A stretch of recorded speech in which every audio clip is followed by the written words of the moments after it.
Hello friends, welcome to my channel KL study. Friends, आज से हम शुरू करने वाले हैं हमारे संविदा शिक्षक भर्ती वर्ग 3 के लिए सीडीपी की प्रैक्टिस। ठीक है, सीडीपी की प्रैक्टिस सेट। ठीक है, ये हमारा प्रैक्टिस सेट फर्स्ट मानिए, क्यूज फर्स्ट मानिए, जो भी आपको मानना है मान सकते हैं। इसमें हम डेली शाम को 5 बजे 30 प्रश्न करेंगे बाल विकास के। ठीक है, और आपके सिलेबस के आधार पर, जैसे आज हमने लिए हुए हैं, हमारा जो वृद्धि एवं विकास नामक टॉपिक दिया गया है, फर्स्ट ही टॉपिक है विकास की अवधारणा। ठीक है, तो उसके क्वेश्चन, और इतना टाइम नहीं है कि अब हम आपको पूरा सिलेबस कवर करा सकें। मतलब आपको क्वेश्चन के माध्यम से सारा कुछ कवर कराया जाएगा। आपको डेली 5 बजे जुड़ना है क्लास से, और यह क्लास बहुत ही महत्वपूर्ण है। और इसमें जितने भी मतलब जो क्वेश्चन लिए गए हैं 30 क्वेश्चन होंगे, लेकिन आपके 100 क्वेश्चन कवर कराए जाएंगे यहाँ पर। ठीक है, और जिस तरह से क्वेश्चन पूछे जा चुके हैं और आगे पूछे जाएंगे, ये आप यकीन मानिए इतनी बेहतर ये क्लास होने वाली है आपके लिए कि आपके आज 2 से 3 नंबर कंप्लीट समझिएगा। क्योंकि बाल विकास में मतलब जितना भी टॉपिक हमारे दिए गए हैं वहीं से क्वेश्चन पूछे जाते हैं, और आपको ये क्वेश्चन के माध्यम से पूरा डिटेल से आपको बता दिया जाएगा कि किस तरह से क्वेश्चन पूछे जाते हैं, कैसे क्वेश्चन आएंगे। ठीक है, तो आप अंत तक जरूर देखिएगा वीडियो को। तो देख लेते हैं, पहला क्वेश्चन है हमारा सीडीपी का विकास होता है, और इसी तरह से आपके क्वेश्चन पूछे जाते हैं। ठीक है, तो यहाँ पर दिया गया है विकास होता है, क्या मात्रात्मक होता है, गुणात्मक होता है, मात्रात्मक एवं गुणात्मक, या इनमें से कोई नहीं। तो अब हम आपको बताते हैं कि विकास क्या होता है। सभी ने पढ़ा हुआ है कि वृद्धि एवं विकास में अंतर भी पढ़े हैं। वृद्धि क्या होती है ये भी पढ़ा है, विकास क्या होता है ये भी पढ़ा हुआ है। और यदि आपको वृद्धि एवं विकास नामक टॉपिक को पूरा मतलब डिटेल से यदि चाहिए तो आप कमेंट्स में ज़रूर बताएं। हम एक बार इसका वीडियो आपको मतलब शॉर्ट तरीके से ही बताएंगे, लेकिन ऐसा बताएंगे कि आपका कोई भी एग्जाम्स में क्वेश्चन गलत नहीं होगा। ठीक है, आपको बिल्कुल मेमोरी में सेट हो जाएगा इस तरह से। ठीक है, फिर भी यहाँ पर हमने क्वेश्चन लिए हैं, इसके माध्यम से भी हम आपको पूरी जानकारी देने की कोशिश करेंगे। ठीक, तो विकास होता है, तो विकास होता है मात्रात्मक एवं गुणात्मक। ठीक है, इसका राइट आंसर हो जाएगा हमारा ऑप्शन नंबर सी। अब यहाँ पर आपको पता होगा कि जो वृद्धि होती है वो कैसी होती है, मात्रात्मक होती है। मात्रात्मक क्या कहलाता है, मतलब मापा और तौला जा सकता है। अब यहाँ पर आपको कंफ्यूज करने के लिए मात्रात्मक ना दे करके दे सकते हैं यहाँ पर संख्यात्मक। ठीक है, परिमाणात्मक भी दे सकते हैं। तो कहीं भी आपसे यदि पूछ ले कि वृद्धि होती है मात्रात्मक होती है, ठीक है, वृद्धि संख्यात्मक होती है, वृद्धि परिमाणात्मक होती है, तीनों ही एक ही शब्द के अलग अलग नाम हैं। ठीक है, नेक्स्ट दिया गया है जो विकास है वो गुणात्मक होता है। ठीक है, विकास कैसा होता है, गुणात्मक। विकास को देखा नहीं जा सकता, लेकिन वृद्धि को देखा जांचा जा सकता है। ठीक है, तो इसका राइट आंसर जो विकास है वो गुणात्मक होने के साथ साथ मात्रात्मक भी होता है। और सभी को पता होगा जो अभिवृद्धि होती है वो विकास का ही हिस्सा होती है। तो जब अभिवृद्धि मात्रात्मक है तो विकास का हिस्सा है, तो क्या हो जाएगा, जो हमारा विकास है वो मात्रात्मक एवं गुणात्मक। इसका राइट आंसर ऑप्शन सी हो गया। आपको समझ आ गया होगा। ठीक है, जिसको भी जहाँ भी डाउट हो आप कमेंट्स में कमेंट्स जरूर करें, हम आपका रिप्लाई देने की कोशिश जरूर करेंगे। ठीक है, नेक्स्ट क्वेश्चन देख लेते हैं, निम्न में से कौन सा एक सही है। इस तरह से क्वेश्चन पूछे जाते हैं। यहीं पर आपको ये भी दे सकता था कि निम्न में से कौन सा एक गलत है। तो आपको क्वेश्चन पूरा पढ़ना है, पीछे दिया गया होता है नहीं है और है, और हम पूरा क्वेश्चन नहीं पढ़ते और गलत आंसर लगा करके आ जाते हैं। ठीक है, तो यहाँ देखते हैं, अभिवृद्धि विकास का हिस्सा होती है। हमें चारों ऑप्शन पढ़ना है। ठीक है, और बेस्ट ऑप्शन जो होगा वही हमें यहाँ पर सिलेक्ट करना है। विकास अभिवृद्धि का हिस्सा होता है। विकास एक निश्चित समय तक चलने वाली प्रक्रिया है। विकास एक संकुचित अवधारणा है। अब इसका राइट आंसर हमें बताना है कौन सा एक सही है। तो अभी हमने आपको बता दिया कि जो अभिवृद्धि होती है, हमारी अभिवृद्धि को ही वृद्धि कहते हैं, ग्रोथ। ठीक है, यह हमारे विकास का हिस्सा होती है, डेवलपमेंट का हिस्सा होती है। तो इसका राइट आंसर हो जाएगा हमारा option A is the right answer. ठीक है, अब यहाँ दिया है विकास अभिवृद्धि का, तो ये तो गलत दिया गया है। जब अभिवृद्धि विकास का हिस्सा है तो विकास अभिवृद्धि में कैसे आ सकता है। विकास का क्षेत्र व्यापक होता है, अभिवृद्धि सीमित होती है। ठीक है, ये सभी ने अंतर पड़े हुए हैं। विकास एक निश्चित नहीं, विकास जीवन पर्यंत चलने वाली प्रक्रिया है। यदि यहाँ ये दिया होता कि वृद्धि एक निश्चित समय तक, तब तो ये सही हो जाता। ठीक है, लेकिन यहाँ दिया है विकास, और हम सबको पता है कि जो विकास है वो जीवन पर्यंत चलने वाली प्रक्रिया होती है। ठीक है, विकास का संकुचित अवधारणा नहीं, विकास जो होती है वो व्यापक अवधारणा होती है, संकुचित तो वृद्धि होती है, ठीक है। केवल शरीर के अंग, भार, लंबाई, ऊंचाई, चौड़ाई आदि में जो परिवर्तन होते हैं वह वृद्धि होते हैं, लेकिन विकास में शरीर के सभी पक्षों में, चाहे वो आंतरिक पक्ष हो चाहे बाहरी पक्ष हो, सभी में परिवर्तन दिखाई देते हैं, वो विकास कहलाता है, ठीक है। नेक्स्ट देख लेते हैं हम, विकास के परिवर्तन कैसे होते हैं, मतलब जो विकास के माध्यम से परिवर्तन होते हैं वो कैसे होते हैं, केवल रचनात्मक, केवल विनाशात्मक, रचनात्मक एवं विनाशात्मक, या इनमें से कोई नहीं। तो आप सभी को पता होगा कि जो वृद्धि के परिवर्तन होते, मतलब वृद्धि के माध्यम से जो व्यक्ति में परिवर्तन दिखाई देते हैं वो तो रचनात्मक होते हैं, ठीक है, केवल रचना दिखाई देती है, लेकिन जो विकास में परिवर्तन होते हैं वो रचनात्मक और विनाशात्मक होते हैं। अब क्या कहलाता है रचनात्मक और क्या कहलाता है विनाशात्मक, हम आपको बताते हैं, ठीक है। तो जो रचनात्मक परिवर्तन है, मतलब जैसे जो वृद्धि है हमारी वो क्या है, रचनात्मक, मतलब रचनाएं दिखती हैं, जैसे शरीर की लंबाई बढ़ गई ये हमें दिख रहा है, चौड़ाई बढ़ गई ये भी दिख रहा है, तो ये क्या है, रचना हो रही है शरीर की, ठीक है। बाल्यावस्था में किशोरावस्था में लंबाई मतलब ज़्यादा हो जाती है किशोरावस्था में, ठीक है, और जैसे शैशवावस्था में कह दे तो कम रहती है, तो ये हमें दिखता है, बढ़ते हुए दिखता है, ये क्या है, हमारी वृद्धि है। और वृद्धि कैसी हो गई, रचनात्मक। तो जब वृद्धि जो है वो विकास का ही हिस्सा है, तो विकास भी कैसा हुआ, रचनात्मक। अब विनाशात्मक वृद्धि नहीं हो सकती, जैसे कोई व्यक्ति है किशोरावस्था में है, ठीक है, तो वो किशोरावस्था से फिर से शैशवावस्था में तो आएगा नहीं, ठीक है, तो ये विनाशात्मक नहीं होता, लेकिन जो विकास है वो विनाशात्मक होता है। मतलब जैसे कोई व्यक्ति है वो बुजुर्ग होगा, धीरे धीरे नष्ट होता चला जाएगा, ठीक है, तो ये विकास का हिस्सा होते हैं। इस कारण से जो विकास के परिवर्तन है वो रचनात्मक और विनाशात्मक होते हैं। अब यहाँ से आपके कई क्वेश्चन बन सकते हैं, जैसे कह दिया कि वृद्धि होती है तो रचनात्मक होती है, ठीक है, विकास होता है रचनात्मक एवं विनाशात्मक होता है, ठीक। तो आई होप आपको समझ आ रहे होंगे क्वेश्चन, ठीक है, और यदि सेशन पसंद आए तो लाइक शेयर जरूर कीजिएगा, ठीक। नेक्स्ट देख लेते हैं, ये जो दिया गया है यहाँ पर क्वेश्चन एक कई बार पूछा जा चुका है और आपको इसको अच्छे से याद रखना है, और हमें तो लगता है कि ये क्वेश्चन पूछा ही जाएगा आपका, ठीक है, और किसी भी तरह से घुमा करके थोड़ी सी लैंग्वेज इधर उधर करके आपसे पूछ लेगा, लेकिन जो शब्दावलियाँ हैं वो तो वही रहेंगी, ठीक है। तो यहाँ देख लेते हैं, दिया है विकास अभिवृद्धि तक ही सीमित नहीं है, मतलब जो विकास है वो अभिवृद्धि में सिमटा हुआ नहीं है, इसकी बजाय जो विकास है वो वृद्धि की बजाय इसमें प्रौढ़ अवस्था, मतलब प्रौढ़ अवस्था के लक्ष्य की ओर परिवर्तनों का प्रगतिशील क्रम निहित रहता है। विकास के परिणाम स्वरूप व्यक्ति में नवीन विशेषताएं, नवीन योग्यताएं, बस आपको यही की पॉइंट बनाना है, ठीक है, नवीन विशेषताएं और नवीन योग्यताएं प्रकट होती हैं। यह कथन किसका है, तो आपको याद रखना है, यह कथन है हरलॉक का, वेरी वेरी इंपॉर्टेंट है, इसे आपको याद रखना है, ठीक है। नेक्स्ट क्वेश्चन देख लेते हैं, श्रीमती हरलॉक ने विकास के ये तो सभी को पता होगा कि जो हरलॉक महोदया हैं, ठीक है, ना कि महोदय, श्रीमती हरलॉक ने विकास में गर्भ में आने से लेकर मृत्यु तक मानव में 4 परिवर्तन बताए हैं, निम्न में से कौन सा एक परिवर्तन नहीं है, तो सभी ने पढ़े हुए हैं, हरलॉक महोदया के द्वारा बताए गए चारों परिवर्तन कौन कौन से होते हैं, आकार में परिवर्तन बिल्कुल होता है, सेकंड दिया है अनुपात में परिवर्तन, ए भी होता है, नए चिन्हों का विकास ए भी होता है, और प्रकार में परिवर्तन ए नहीं होता, तो यही हमें बताना है कि कौन सा एक नहीं है, तो option D is the right answer. यहाँ पर यदि दिया होता कि पुराने चिन्हों का लोप तो ये राइट हो जाता, ठीक है।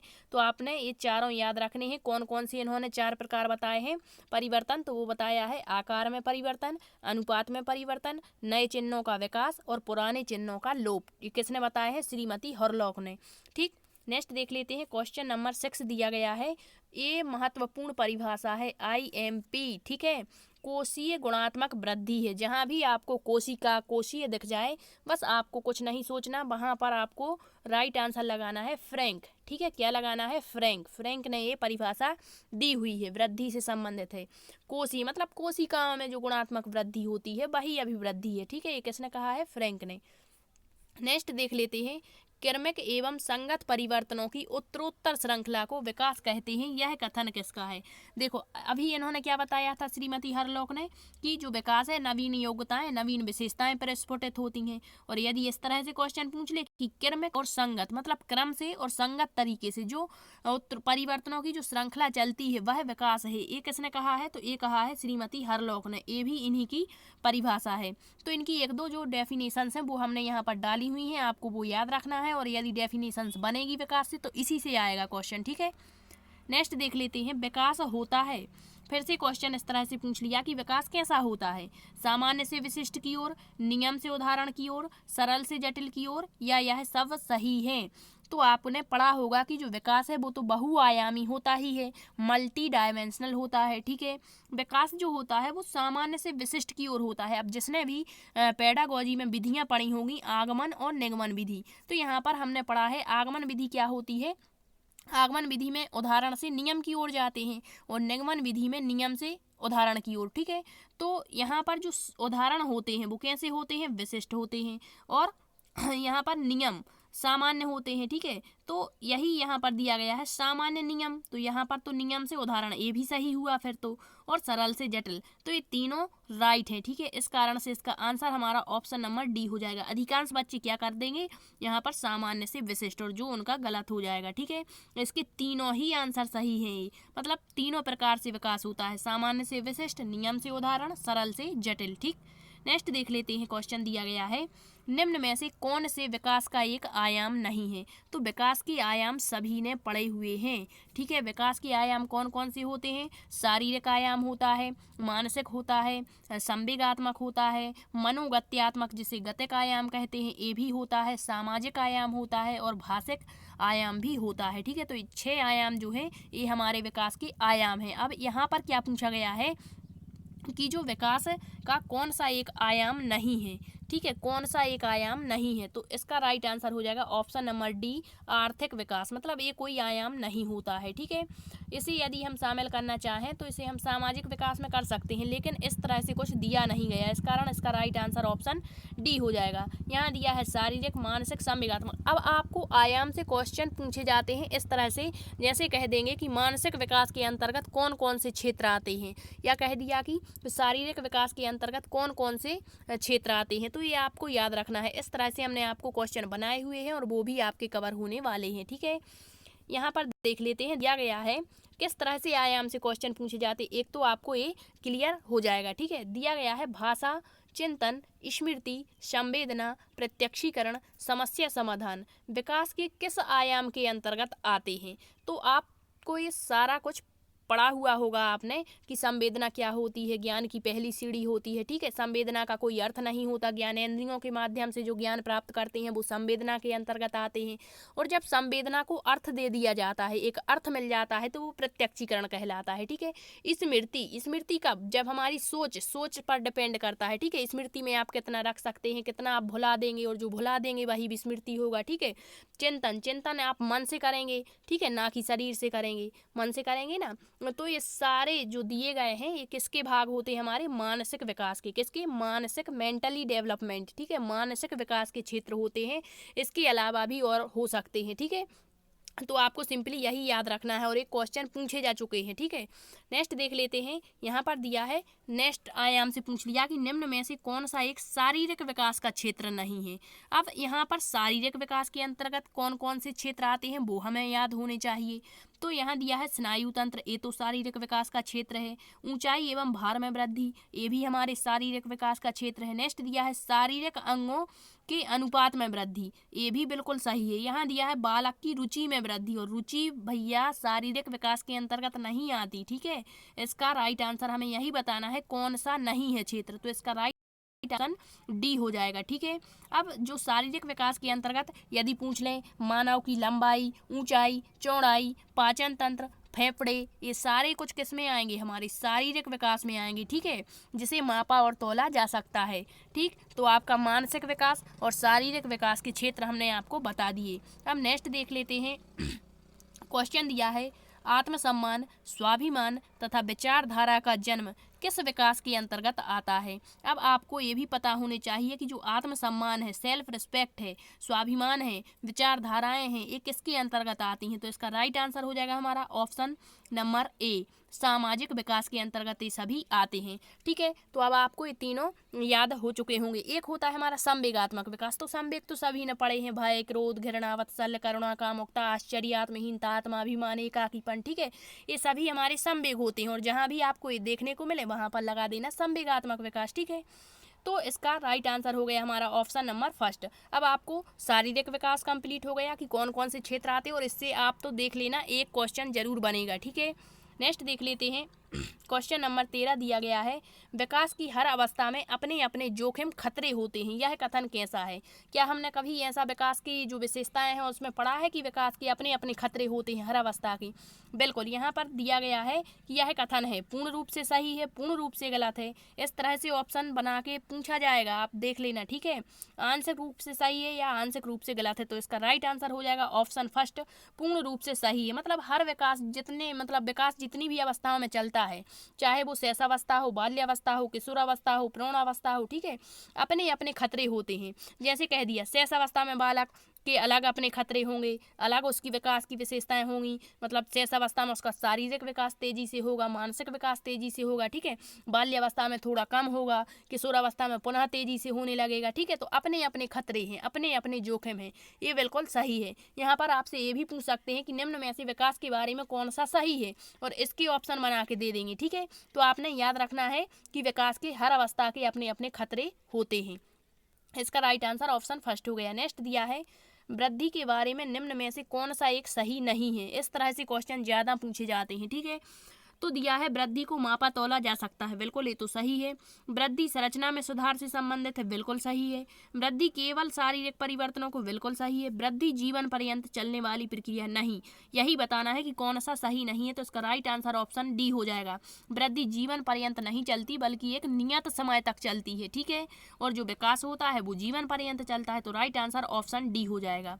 नेक्स्ट देख लेते हैं, दिया गया है निम्न में से कौन सा एक विकास का सिद्धांत नहीं है? तो देखो यहाँ पर हमने पहले आपको बता दिया वृद्धि और विकास से किस तरह से क्वेश्चन पूछे जाते हैं, विकास के आयाम से कैसे क्वेश्चन आते हैं, और यही आपके सिलेबस में दिया गया है। इसके अलावा आपको कहीं भटकने की ज़रूरत नहीं है, चाहे आपने मतलब पूरा डिटेल से पढ़ा हो या ना पढ़ा हो, हम आपको क्वेश्चन के माध्यम से पूरा डिटेल से बताने की कोशिश करेंगे। ठीक है, तो बने रहिएगा वीडियो में अंत तक। दिया है क्वेश्चन नंबर 15, निम्न में से कौन सा विकास का सिद्धांत नहीं है? तो आपको देखने को दो क्वेश्चन मिलेंगे विकास के सिद्धांत से, मोस्ट इंपॉर्टेंट है विकास के सिद्धांत। ठीक है, आपको क्या क्या पढ़ना है, आपका जो विकास की अवधारणा दी गई है, फर्स्ट जो टॉपिक दिया है उसमें आपको क्या पढ़ना है, विकास और वृद्धि में अंतर पढ़ना है, विकास के अंतर क्या क्या है ये आपको देख करके जाना है। ठीक है, नेक्स्ट विकास के आयाम आपको पढ़ना है, और यही पढ़ना है कि कौन सा विकास किससे संबंधित है। ठीक है, और इसके बाद आपको पढ़नी है विकास के सिद्धांत, और विकास के सिद्धांत जैसे ही कंप्लीट होंगे इसके बाद आपको क्या पढ़ना है, विकास को प्रभावित करने वाले कारक। इससे भी एक क्वेश्चन पूछा जाता है। ठीक है, तो देख लेते हैं कि विकास का कौन सा सिद्धांत नहीं है। सतत विकास का सिद्धांत, बिल्कुल, यदि सतत नहीं दिया होगा तो यहाँ पर दिया गया होगा निरंतर विकास का सिद्धांत। ये विकास का सिद्धांत होता है, और हमें बताना है कौन सा नहीं है। विकास की दिशा का सिद्धांत, बिल्कुल ही हमने पढ़ा हुआ है, सीफेलोकोडल, प्रॉक्सिमोकोडल, सिर से पैर की ओर, मध्य से दूर की ओर। ठीक है, व्यक्तिगत विभिन्नताओं, इंडिविजुअल डिफरेंसेस, इसका भी सिद्धांत ये विकास का सिद्धांत होता है। दिया है विशिष्ट से सामान्य, नहीं, अभी हमने देख लिया विकास कैसा होता है, सामान्य से विशिष्ट होता है ना, तो ये गलत हो जाएगा, और हमें यही बताना है कि कौन सा विकास का सिद्धांत नहीं है। Option D is the right answer. थोड़ा सा वीडियो लॉन्ग होगा लेकिन आपको कंटेंट भी बहुत अच्छा मिलेगा। ठीक है, नेक्स्ट दिया गया है, एक बालक पहले अपने संपूर्ण अंग को, फिर अंगों के भागों को, फिर दोनों में समन्वय स्थापित करना सीख लेता है। विकास के किस सिद्धांत पर यह आधारित है? तो ये हमने पढ़ा हुआ है विकास के सिद्धांत, जिसने 14-15 सिद्धांत होते हैं, नहीं पढ़े हैं, और यदि आप चाहते हैं कि हम आपको एक बार बताएं तो आप कमेंट्स में ज़रूर बताना। ठीक है, तो मतलब पहले पूरे अंग को, जैसे हाथ है तो पूरे हाथ को चलाएगा पहले बालक। ठीक है, या फिर कोई खिलौना है तो उसको पकड़ने के लिए पहले जो जब शैशवावस्था में बालक होता है तो पूरे शरीर से पकड़ने की कोशिश करता है, लेकिन जब वो थोड़ा सा बड़ा होता है, बाल्यावस्था में आता है, तो केवल हथेली का प्रयोग करने लगेगा उसको पकड़ने के लिए, खिलौने को। ठीक है, फिर दोनों में समन्वय बालक सीख जाता है शरीर में अपने। ठीक है, तो यह किस सिद्धांत के अंतर्गत आता है? तो ये आता है हमारा, इसका राइट आंसर हो जाएगा ऑप्शन नंबर बी, एकीकरण का सिद्धांत। ठीक है, एकीकरण का सिद्धांत यहाँ पर यही पूछा है कि किस पर आधारित है, तो राइट आंसर ऑप्शन बी हो जाएगा। अब आगे देख लेते हैं, वृद्धि एवं विकास का मुख्य सिद्धांत है, तो आपको पता होंगे कि वृद्धि और विकास के सिद्धांत कौन कौन से हैं। एक क्वेश्चन यहीं से बनता है कि निम्न में से कौन सा विकास का सिद्धांत नहीं है या फिर कौन सा विकास का सिद्धांत है। और यहाँ पर लैंग्वेज थोड़ी सी बदल करके दी जाती है ताकि आपको कंफ्यूज कर सकें वो, ठीक है। तो यहाँ दिया है तत्परता का नियम, ये हमने पढ़ा हुआ है। तत्परता का नियम जो होता है वो थॉर्नडाइक का मुख्य नियम है। दूसरा दिया है अभ्यास का नियम, ये भी थॉर्नडाइक का मुख्य नियम होता है। यहाँ दिया है व्यक्तिगत, यहाँ होगा व्यक्तिगत अंतर का नियम, और ये हमने अभी पढ़ लिया है। व्यक्तिगत विभिन्नता, इंडिविजुअल डिफरेंसेस का जो नियम होता है ये हमारे विकास का नियम होता है। तो यही पूछा है कि वृद्धि और विकास का मुख्य सिद्धांत है, तो राइट आंसर ऑप्शन सी हो जाएगा, ठीक है। इनमें से सभी तो हो ही नहीं सकता, ये दोनों थॉर्नडाइक के मुख्य नियम होते हैं, ठीक है। नेक्स्ट दिया गया है मानव विकास के क्षेत्रों का सही क्रम है, तो यही मानव विकास के क्षेत्र कह दें, आयाम कह दें, इनका सही क्रम पूछा जाता है, ठीक है। तो इसका सही क्रम क्या होता है, इसका सही क्रम होता है शारीरिक, संज्ञानात्मक, संज्ञानात्मक ना दिया गया हो तो यहाँ पर आपको देखने को मिल जाएगा मानसिक, ठीक है। नेक्स्ट है संवेगात्मक और सामाजिक, यहाँ पर बदल के भी दे सकते हैं, तो इसका राइट आंसर तो ऑप्शन ए हो जाएगा। यहाँ पर आपको ऐसा भी दे सकते हैं शारीरिक, दूसरा दे दिया यहाँ पर संज्ञानात्मक, यहाँ पर दे देंगे सामाजिक और यहाँ संवेगात्मक, ठीक है। तो ये भी सही होगा, इन दोनों को बदला जा सकता है, ए इधर आ सकता है, ए इधर जाए तब भी ये सही होगा, ठीक है। और आपको ये भी पता होगा कि शरीर के सभी आयाम एक दूसरे से अंतः संबंधित होते हैं, मतलब जहाँ शारीरिक विकास होगा वहाँ मानसिक विकास भी होगा, संवेगात्मक विकास भी होगा और सामाजिक विकास भी होगा, और जहाँ सामाजिक विकास होगा वहाँ ये तीनों विकास जरूर होंगे, ठीक है। इस कारण से यदि आपसे पूछ ले कि विकास के क्षेत्र या विकास के सभी आयाम एक दूसरे से अंतर संबंधित होते हैं, यह कथन है सही है, गलत है, आंशिक रूप से सही है, पूर्ण रूप से सही, तो ये पूर्ण रूप से सही है, ठीक है। तो इसका राइट आंसर ऑप्शन फर्स्ट हो जाएगा, इसका क्रम आपने याद रखना है। इसके बारे में हम आपको एक बात और बता दें कि यदि कह दें कि ये चारों तो हमारे विकास के क्षेत्र हो गए या विकास के आयाम हो गए, यहाँ पर यदि पूछ ले कि केवल शारीरिक पक्ष में होने वाले परिवर्तन क्या कहलाएंगे, हमारे वृद्धि कहलाएंगे, और यदि पूछ लें कि इन चारों पक्षों में होने वाला परिवर्तन क्या कहलाता है, हमारा विकास कहलाता है। तो इस कारण से विकास का क्षेत्र कैसा हुआ, व्यापक हुआ, वृद्धि का क्षेत्र कैसा हुआ, संकुचित हुआ, ठीक है। आपको याद रखना है, यदि कह दें विकास जो है वो सर्वांगीण पर बल देता है और वृद्धि केवल शरीर के एक पक्ष पर बल देती है, तो वृद्धि कैसी हुई, एक पक्षीय हुई, और विकास कैसा हुआ, बहुपक्षीय हुआ, बहुपक्षीय मल्टी डायमेंशनल हुआ, ठीक है। तो यहाँ से भी हम कई क्वेश्चन विकास और वृद्धि से बना सकते हैं। तो आपने याद रखना है केवल शारीरिक तो वृद्धि और सभी पक्षों में परिवर्तन तो विकास। विकास कैसा हो गया, जब सभी पक्षों में तो व्यापक हो गया, वृद्धि कैसी हो गई, संकुचित हो गई, ठीक है। विकास का एक क्रम होता है, मतलब क्रम से होता है, इस तरह से आपने याद रखना है, ठीक। नेक्स्ट देख लेते हैं निम्न में से किसका अर्थ आकार बढ़ने से है, तो वही हमने बताया, व्यक्ति के शरीर का आकार पूछ लें, लंबाई पूछ लें, चौड़ाई पूछ लें, ठीक है, शरीर से संबंधित भार पूछ लें, तो ये सब किससे संबंधित हैं, तो राइट आंसर ऑप्शन फर्स्ट हो जाएगा अभिवृद्धि से, ठीक है। नेक्स्ट देख लेते हैं विकास का अर्थ है, विकास का अर्थ क्या है, परिवर्तनों की उत्तरोत्तर श्रृंखला, परिवर्तनों की उत्तरोत्तर श्रृंखला, अभिप्रेरणा के फलस्वरूप होने वाले परिवर्तन, अभिप्रेरणा और अनुभव के फलस्वरूप होने वाले परिवर्तनों की, जहां भी आपको उत्तरोत्तर मिले वो राइट होगा, लेकिन अब आपको बेस्ट ऑप्शन यहाँ पर चूज करना है। यहाँ पर हैं तो सभी सही, लेकिन सबसे बेस्ट कौन सा होगा वो आपने बताना है। परिपक्वता और अनुभव के फलस्वरूप होने वाले परिवर्तनों की श्रृंखला, तो इसका राइट आंसर ऑप्शन सी होगा, ठीक है।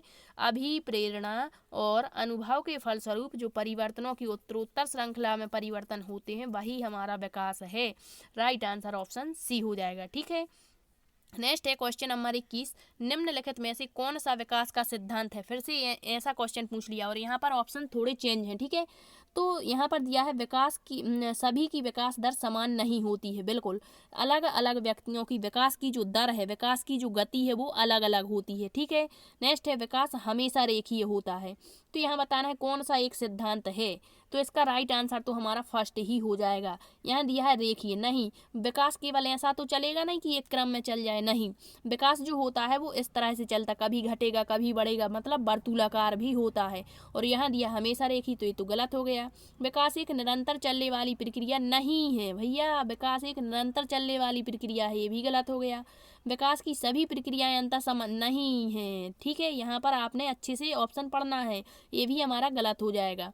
तो इसका राइट आंसर हमें यही बताना है कि जो विकास की दर है वो सभी में समान नहीं होती। राइट आंसर ऑप्शन ए हो जाएगा। ठीक है, आपको बस यही याद रखना है कि विकास की दर सभी में समान नहीं होती है। यहाँ विकास हमेशा रेखीय नहीं होता, विकास रेखीय और वर्तुलाकार दोनों प्रकार का होता है। विकास निरंतर चलने वाली प्रक्रिया है, विकास अंतः संबंधित होता है। ठीक है, नेक्स्ट है विकास व्यक्ति में नवीन विशेषताएं और नवीन योग्यताएं, ये हमने आपको बता दिया। किसका कथन है? हरलॉक का। नेक्स्ट क्वेश्चन है क्वेश्चन नंबर 23, बालकों में होने वाले क्रमबद्ध रूप से सुसंगत परिवर्तनों की श्रृंखला को क्या कहते हैं?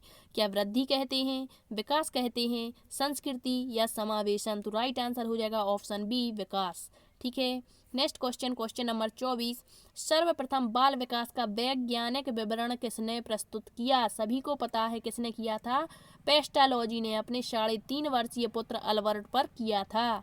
ठीक, नेक्स्ट है विकासात्मक कार्य का सिद्धांत, मोस्ट इम्पोर्टेंट क्वेश्चन है, ये किसने दिया है? तो हेविंग हर्स्ट, या आपको यहाँ पर मिल सकता है हेविंग हर्स्ट भी आपको देखने को मिल सकता है। ठीक है, तो राइट आंसर यही हो जाएगा। नेक्स्ट है विकास एकल आयामी होता है, यह कथन है। पहली बात तो क्वेश्चन ही मतलब एकल आयामी हमने अभी पढ़ लिया, जो विकास होता है वो कैसा होता है? बहुआयामी होता है, मल्टी डायमेंशनल। कैसा? Multi dimensional. तो इसका राइट आंसर है यह तो गलत है, बिल्कुल कैसा है? गलत है। विकास एकल आयामी नहीं बल्कि बहुआयामी होता है। विकास एकल आयामी का मतलब क्या? केवल क्या एक पक्ष में परिवर्तन को हम विकास नहीं कह सकते। ठीक है, यदि कह दें शारीरिक पक्ष में परिवर्तन तो वो तो वृद्धि हो गया, और विकास जो होते हैं वो सभी पक्षों में बहुपक्षीय होता है, शारीरिक भी, मानसिक भी, ठीक है, भाषिक भी हो सकता है, सभी। नेक्स्ट है निम्न में से कौन सा एक सूक्ष्म पेशीय कौशल का उदाहरण है? तो आपने जो गत्यात्मक कौशल है वो पढ़ा होगा। इसमें 2 प्रकार के कौशल होते हैं, एक होता है सूक्ष्म और एक होता है सूक्ष्म पेशीय कौशल। ठीक है, तो सूक्ष्म जो होते हैं, सूक्ष्म का मतलब क्या हो जाएगा? छोटा। ठीक है, तो यहाँ यही बताना है कि हमें छोटा मतलब कौशल कौन सा है? उछलना है, सीढ़ियाँ चढ़ना, लिखना या नृत्य करना? स्थूल से सूक्ष्म की ओर, ये हमने पढ़ा हुआ है, हमारा कौशल होता है। तो एक हो जाएगा स्थूल और दूसरा हो जाएगा हमारा सूक्ष्म। अब स्थूल का मतलब हो जाएगा बड़ा, क्या हो जाएगा? बड़ा, और सूक्ष्म का मतलब छोटा। मतलब यह आपको एक ट्रिक मान के चलिए, आपका कभी भी क्वेश्चन गलत नहीं होगा। ठीक है, स्थूल का मतलब बड़ा, जब हम कोई कार्य करें और हमारे शरीर का संपूर्ण अंग, संपूर्ण शरीर उस कार्य को करने में भाग लें तो वो स्थूल कौशल हुआ। और जब शरीर का कोई एक पार्ट, जैसे केवल पैर, केवल हाथ कह दें, ठीक है, केवल मुँह कह दें, तो ये सब क्या होते हैं? हमारे सूक्ष्म कौशल हो जाएंगे। तो यही बताना है कि सूक्ष्म कौन सा है। जब हम उछलेंगे तो हमारा पूरा शरीर कार्य करेगा, और पूरा शरीर कार्य करेगा तो ये स्थूल हो जाएगा। सीढ़ियाँ चढ़ेंगे तब भी हमारा पूरा शरीर गतिशील होगा, तो ये भी स्थूल का उदाहरण हो गया। लिखेंगे तो भैया लिखने में कौन सा चलना पड़ेगा? लिखने में कौन सा चलना पड़ेगा? लिखने में तो केवल हाथ कार्य करेगा हमारा। ठीक है, तो ये क्या हुआ? सूक्ष्म कौशल हो गया, और हमें यही बताना है कि सूक्ष्म कौन सा है, तो यहाँ पर लिखना हो गया। ठीक है, नृत्य करेंगे तब भी हमारा पूरा शरीर गतिशील होगा, तो ये भी स्थूल का हो गया। ठीक है, इसके अलावा आपको 1-2 याद और रखना है सूक्ष्म कौशल के। एक तो हो गया लिखना, दूसरा आपने याद रखना है धागे में सुई में धागा डालना, मतलब धागा डालना, या मोती पिरोना। ये भी किसके उदाहरण है? हमारे सूक्ष्म पेशीय कौशल के हैं। सूज लेस बांधना, टाई की जो टाई लगाते हैं उसकी गांठ बांधना, ये सब क्या है? हमारे सूक्ष्म कौशल हैं। ठीक है, इसमें केवल हाथ कार्य करेंगे, सूज लेस बांधेंगे तो तब भी हमारे हाथ कार्य करेंगे। ठीक है, तो ये सब सूक्ष्म के हैं, तो आपको ये याद रखने हैं। नेक्स्ट है परिपक्वता का संबंध होता है, मतलब जो परिपक्वता होती है इसका संबंध किससे होता है? वातावरण से नहीं, आनुवंशिकता से। बिल्कुल, इसका राइट आंसर ऑप्शन बी हो जाएगा, जो परिपक्वता है वो आनुवंशिकता से संबंधित है। नेक्स्ट है biographical sketch of an infant, यहाँ हमने हिंदी में लिखा हुआ है, आपको इंग्लिश में भी देखने को मिल सकता है यह पुस्तक। तो पुस्तकें भी आपको हमने एक वीडियो डाला हुआ था, आप वो देख लें, या फिर एक बार फिर से हम जो इम्पोर्टेंट बुक्स हैं वो आपको करा देंगे। ठीक है, एक क्वेश्चन यहाँ से पूछा जा सकता है, तो ये पुस्तक किसकी है? ये पूछा गया है, तो ये पुस्तक है डार्विन की। ठीक है, किसकी है? डार्विन की। नेक्स्ट देख लेते हैं, आज का लास्ट क्वेश्चन है और इसका आंसर आपको कमेंट्स में बताना है। ठीक है, दिया गया है वृद्धि एवं विकास को निम्न में से कौन सा कारक प्रभावित करता है?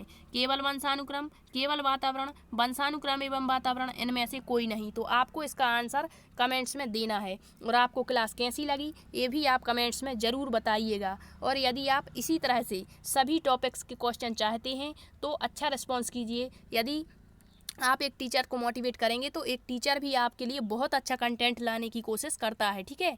तो इसके बाद ये तो हमारा क्या हुआ, वृद्धि एवं विकास। आई होप आपको वृद्धि और विकास के सारे क्वेश्चन कवर हो चुके होंगे, और आप तो किसी भी बुक को उठाकर देख लीजिएगा, वहाँ पर आपको इसी तरह के क्वेश्चन देखने को मिलेंगे और यहीं से क्वेश्चन आपके बनने वाले हैं, ठीक है। इतना टफ भी कोई एग्जाम्स नहीं होता कि जिसके क्वेश्चन ही आप ना कर पाएँ। आप जो चाहें वो कर सकते हैं, बस लगे रहिएगा, मेहनत कीजिए और अपनी तैयारी आज से मान के चलिए कि आपका जो MP टेट का एग्जाम्स है वो 30 दिन बचे हैं, ठीक है। और इसमें आपको बहुत ही बेस्ट और उम्दा तैयारी करनी है, और आपको ये पता होना चाहिए कि हमें क्या पढ़ना है और क्या छोड़ना है। जिसको ये पता होता है कि हम क्या पढ़ें और क्या ना पढ़ें, वह सफल जरूर होता है, ठीक है। ज़्यादा मतलब इधर उधर घूमने से क्या फ़ायदा है, कई बुक्स रख ली, ठीक है, उसको कवर भी तो होना चाहिए। एक छोटी बुक इतना अच्छा कंटेंट हमें दे जाती है कि एक बड़ी बुक उसके आगे फेल हो जाती है, ठीक है। तो ये मत सोचिएगा कि ये यूट्यूबर है, मतलब छोटे हैं, ऐसा है वैसा। अच्छा कंटेंट जहाँ आपको मिलता है वहाँ आप पढ़ाई कीजिए, और रेगुलर रूप से मतलब प्रतिदिन आप अपना मतलब एक वे रखिएगा कि किस तरह से हमें पढ़ना है, कितने टाइम, कितना मतलब किस सब्जेक्ट को देना है, ठीक है। और आपको एक मतलब एडवाइस देंगे कि आप सबसे ज़्यादा पेडागॉजी पर ध्यान दीजिएगा, क्योंकि सभी सब्जेक्ट की 15-15 मार्क्स की पेडागॉजी आती है, और यहीं आपके क्वेश्चन के जो आंसर हैं वो गलत होते हैं, ठीक है। चाहे वो हिंदी पेडागॉजी हो, संस्कृत पेडागॉजी हो, ठीक है, कुछ भी हो, आपकी यदि पेडागॉजी पर पकड़ है, आपकी समझ अच्छी बेहतर है, तो आप उसको अच्छे तरीके से कर पाएंगे, ठीक है। जैसे आपको पेडागॉजी में क्या देखना है, जैसे एक मूल्यांकन टॉपिक हो गया, और ये हर सब्जेक्ट में आता है, ठीक है। और इसके यदि एक सब्जेक्ट में एक क्वेश्चन आ रहा है तो इसके 5 सब्जेक्ट में 5 क्वेश्चन आ गए, ठीक है। और यदि आपका मूल्यांकन अच्छे तरीके से आपने किया हुआ है तो 5 क्वेश्चन आपके सही होंगे, ठीक है। इस तरह से कई जो टॉपिक हैं वो मतलब एक जैसे हैं, जैसे शिक्षण सहायक सामग्री है, विधियां हैं, ये सभी, ठीक है। तो एक वीडियो हम आपको बताएंगे, मतलब बनाएंगे कि किस तरह से आपको पढ़ना चाहिए और कितनी मेहनत अब आपको करनी चाहिए लास्ट 30 दिनों में, ताकि आपका एग्जाम्स जो है वो क्वालिफाई होना चाहिए। आप तो ये मान के चलिए कि आपके पास है लास्ट चांस है, ठीक है। लास्ट चांस समझ के यदि आप पढ़ेंगे तो आपका एग्जाम्स ज़रूर क्वालिफाई होगा, ठीक है। और आप अपने माता पिता की उम्मीदों पर खरे ज़रूर उतरेंगे, ठीक है। यदि सेशन पसंद आया है तो लाइक शेयर सब्सक्राइब करना ना भूलें। Thank you.